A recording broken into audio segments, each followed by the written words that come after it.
Let's mic news at 9।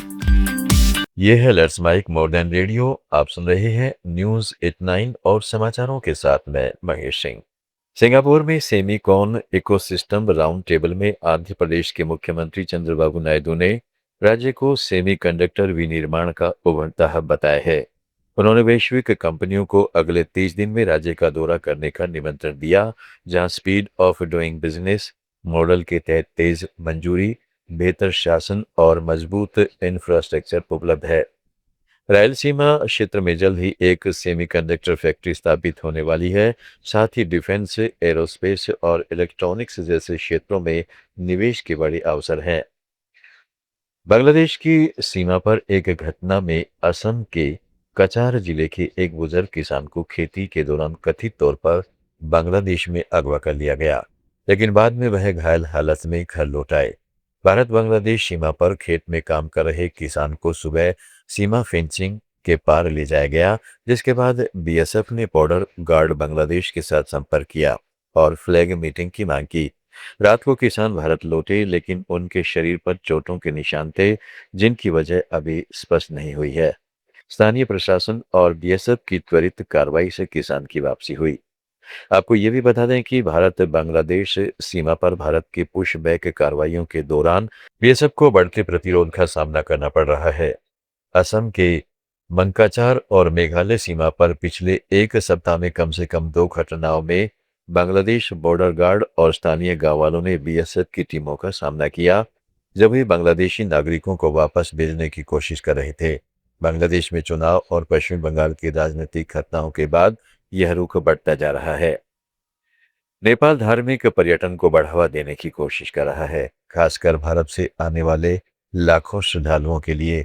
Pashupatinath, Muktinath, Manakamana समेत कई पवित्र स्थानों पर भारतीय तीर्थयात्रियों की संख्या बढ़ रही है। पिछले महीने अकेले हवाई मार्ग से 40,000 से ज्यादा भारतीय नेपाल पहुंचे, जो अब तक का रिकॉर्ड है। लेकिन कई श्रद्धालु सड़क किनारे खाना बनाते और सोते नजर आ रहे हैं, जिससे होटल व्यवसाय को नुकसान हो रहा है और धार्मिक स्थलों की साफ सफाई पर सवाल उठ रहे हैं। नेपाल में पर्याप्त धर्मशाला, अच्छी सड़कें, शाकाहारी भोजन और बुनियादी सुविधाएं अभी कम है। सरकार ने सफाई बनाए रखने के दिशा निर्देश जारी किए हैं और अगले वित्तीय वर्ष से ज्यादा धर्मशालाएं बनाने तथा तीर्थ मार्गों पर जानकारी उपलब्ध कराने की योजना बनाई है। भारत ने श्रीलंका की सेना को 42 करोड़ रुपए मूल्य के सैन्य सामान और ट्रॉमा केयर सिस्टम का दान किया है।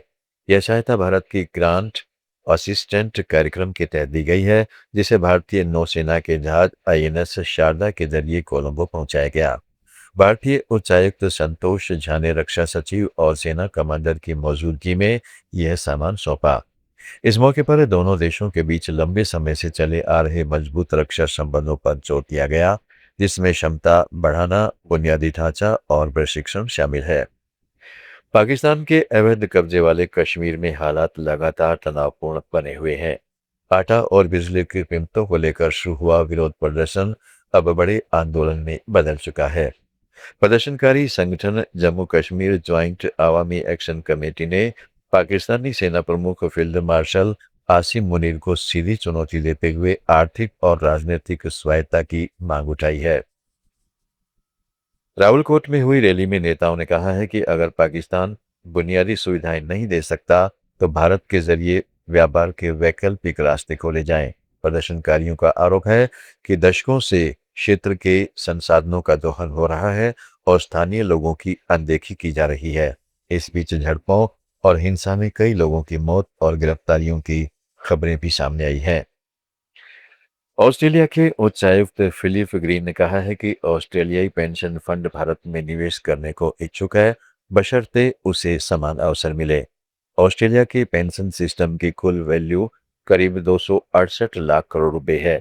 ग्रीन ने बेंगलुरु में एक मीडिया हाउस से बातचीत में कहा है कि सिंगापुर जैसे देशों की तुलना में भारत में ऑस्ट्रेलियाई फंडों पर ज्यादा टैक्स लगता है, इसलिए विश्व स्तरीय प्रतिस्पर्धी कर व्यवस्था देने से ये बड़े संस्थागत निवेश आकर्षित हो सकते हैं। समाचारों में फिलहाल इतना ही। जुड़े रहें लेट्स माइक के साथ।